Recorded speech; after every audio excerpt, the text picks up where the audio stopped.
Welcome to my YouTube channel. So, ang una natin gagawin ay pupunta tayo dito sa ating Facebook. Ayan, and then, i-click natin itong profile natin dito sa taas. Ayan. And then, pupunta tayo sa Help and Support. Tandaan nyo ha, Help and Support. Ayan. And then, dito, makikita nyo itong support inbox. Click lang natin to. Ayan. So, dito sa support inbox, makikita mo ang reports about others and your alerts. So, i-click natin itong your alerts. As you can see guys, wala akong violation sa account ko na to. Pero, sa isang account ko, ipapakita ko sa inyo na dito talaga makikita yung violation or yung mga na kontra natin na mga patakaran ni Meta. Nakakalungkot nga guys kasi yung account ko na yun ay maraming violation. Ngayon hindi na po siya recommendable.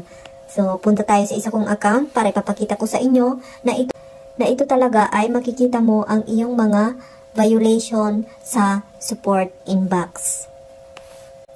So, ayan. Ito nga guys yung account ko na maraming violation. So, ipapakita ko sa inyo na ito talaga ay makikita talaga yung mga violation mo. Punta tayo sa tatlong guhit dito sa taas. And then, hahanapin ulit natin ang Help and Support. And then, punta tayo sa support inbox. So, kung makikita nyo guys, yun kanina wala kang makikita na ganito. Yung your alerts doon sa isa kong account ay wala kang makikitang ganito. Kung makikita nyo ito guys is meron siyang 11 new updates. So ayan, i-click ko siya.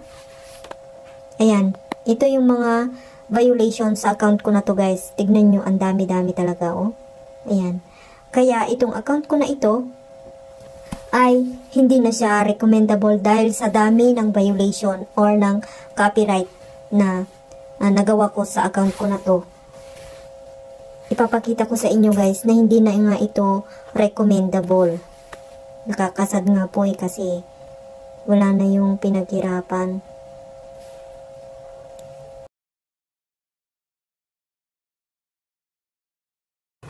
So ayan nga guys, makikita nyo hindi na siya recommendable. Kung nagustuhan yung video na to, please like and share.